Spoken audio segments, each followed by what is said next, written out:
팬 여러분, 그리고 국민 여러분, 오래 기다리셨습니다. 여기는 부산 사직 야구장입니다. 전 국민의 관심이 집중되고 있는 경기.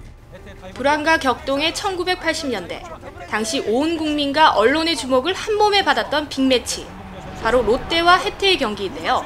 그리고 그 중심엔 이 선수가 있었습니다. 바로 야구계의 전설 최동원 선수.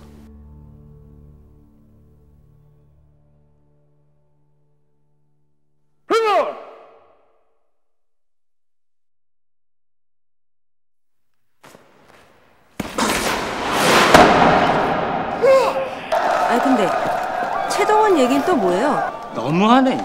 몰라도 어느 정도 것이지. 아니, 우리 최동원 선수를 모르시면 억수로 섭섭하지 예. 부산 갈매기들의 영원한 거인이자 대한민국 프로야구 역사상 최고의 투수라 불리는 최동원 선수.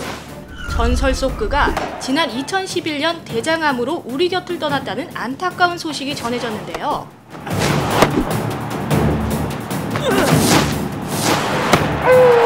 타자 김일권 수일 상진, 2번 타자 이순철도 상진, 최동원 선수. 그런데 한국을 대표하는 홍상수 감독 영화에 대장암의 주요 원인들이 종합 선물 세트처럼 줄줄이 나온다고 하는데요. 대체 어찌된 영문인지 의학적 견해로 속 시원하게 풀어봅시다. 따라오세요. 순대 많이 먹었어? 아니, 별로. 맛있어? 큰 이벤트 없이 일상적인 대화만으로도 평론가들의 극찬을 받았던 홍상수표 영화. 그러나 일반 관객들에겐 다큐 영화처럼 나른함을 제공했던 이 영화. 뭔가 특별한 점이 있다고 하는데요. 바로 술자리가 유독 많습니다. 이 영화에서도 술자리, 또 술 먹고, 또 먹고, 네, 역시 또 먹습니다. 제가 취할 것 같은데요.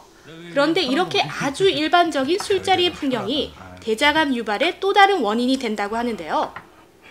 대장암의 원인에는 유전적 요인과 환경적 요인으로 크게 두 가지로 분류될 수 있습니다. 그 중에서도 서구화된 식습관과 과도한 업무 스트레스, 음주와 흡연 등의 환경적 요인이 대장암에 걸리는 주된 원인으로 지목되고 있는데요. 만약 대장암에 걸릴 수 있는 최악의 조합인 잦은 술자리와 흡연, 그리고 육식 위주의 식사와 운동 부족으로 인한 복부 비만을 가진 사람이라면 대장암에 노출 확률은 매우 커진다고 볼 수 있습니다. 서구화된 식습관이라 이 고기라면 자다가 눈이 번쩍 떠지는 저로선 정말 슬픈 현실입니다. 그럼 다시 영화로 넘어가 이 영화에서 절대 빠지지 않는 3대 아이콘. 바로 술, 담배, 그리고 여자라는 말씀. 사실 어색한 남녀의 첫 만남에서부터 연인에 이르기까지 관계 발전을 위해 술자리는 기가 막힌 윤활유가 되는데요. 여긴 유 감독. 알지 왜? 제가 잘 몰라서. 반갑습니다. 네, 반갑습니다. 앉아, 술 한잔 같이 해. 네, 봐서 그럴게요. 미안합니다. 너무 자리 오래 비우는 거 아니야? 여기 너무 좋다. 오랜만에 서울 와서 두 사람이랑 같이 술 마시니까 너무 좋아요. 그런데 문제는 대장암 발병 요인 중 하나인 알코올. 즉 술자리의 원인 제공에 여성분들이 한몫했다는 속설이 있습니다. 아니 이게 무슨 말인가요, 선생님? 아무래도 성인 남성인 경우에는 좋아하는 이성과 관계 발전을 위해 무수한 술자리를 만들게 되고 또 그렇게 되면 술자리에서도 흡연율이 당연히 높아질 수밖에 없습니다. 즉 앞서 말한 것처럼 대장암의 최악의 조합 중 술과 담배 이 두 가지는 벌써 했다고 볼 수 있고 또 여기에 기름진 고기를 안주를 삼는다면 건강상의 심각한 우려를 발생할 수 있습니다. 이렇게 따지고 본다면 아마 여성이 대장암에 간접 영향 정도는 되지 않을까요? 듣고 보니 정말 그럴 수도 있겠는데요. 그런데요, 선생님.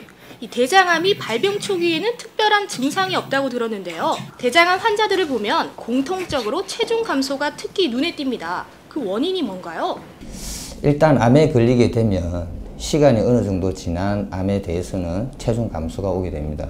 그 이후로는 우리가 음식을 섭취하게 되면 정상적인 세포들이 영양분을 다 가져가야 하는데 이 암세포들이 이제 가져가게 되니까 정상적인 세포들은 이제 좀 쪼그라드는 경향이 있습니다. 따라서 암세포가 먼저 영양분을 섭취를 해버리게 되니까 체중 감소가 오게 되는 겁니다. 만약 성인 가운데 몇 개월 새에 5kg 또는 이제 10kg의 체중 감소가 온 경우에는 반드시 검진을 통해 다른 병이 있는지 꼭 확인을 해보셔야 합니다. 그럼 갑자기 살이 빠진다고 해서 마냥 좋아만 하면 안 되겠는데요? 대장암, 이 침묵의 병답게 정말 무서운 병이군요. 예, 그렇습니다. 암은 조기에 발견해서 조기에 치료하는 것이 가장 중요한 겁니다. 우리 몸에서 아프다는 신호가 오기까지는 암은 이미 미리 많이 진행이 되어 있는 상태이기 때문에 꾸준히 건강검진을 통해서 초기에 예방하는 방법이 제일 중요합니다. 특히 요즘에는 검진 시스템이 잘 되어 있기 때문에 40세 이후에 특별한 병력이 없으신 분들은 5년에 한 번씩 대장 내시경을 꼭 받을 수 있도록 하면 좋겠습니다. 만약 병력이 있으신 분들은 1년 내지는 2년에 한 번은 꼭 검진을 받는 것이 좋습니다. 이 밖에도 식이섬유질, 예를 들어 채소, 과일류 등을 많이 섭취하는 것이 좋은데요. 섬유질은 음식물이 장을 통과하는 시간을 단축시킴으로써 발암물질과 장 점막과의 접촉 시간을 단축시키고 장내 발암물질을 희석시키는 작용을 하기 때문입니다. 우리가 평소 먹는 채소나 과일이 발암물질을 희석시키는 작용을 한다니 와, 오늘 새로운 정보를 또 하나 얻어가는데요. 하지만 무엇보다 중요한 한 가지가 욕심이 지나치면 화를 부른다는 것. 건전한 분위기의 술자리는 약이 되지만 지나친 음주와 흡연 그리고 나쁜 식습관은 독이 될 수 있다는 점 절대 잊지 마세요. 건강한 대한민국이 되는 그날까지 그럼 전 다음 시간에 다시 찾아올게요.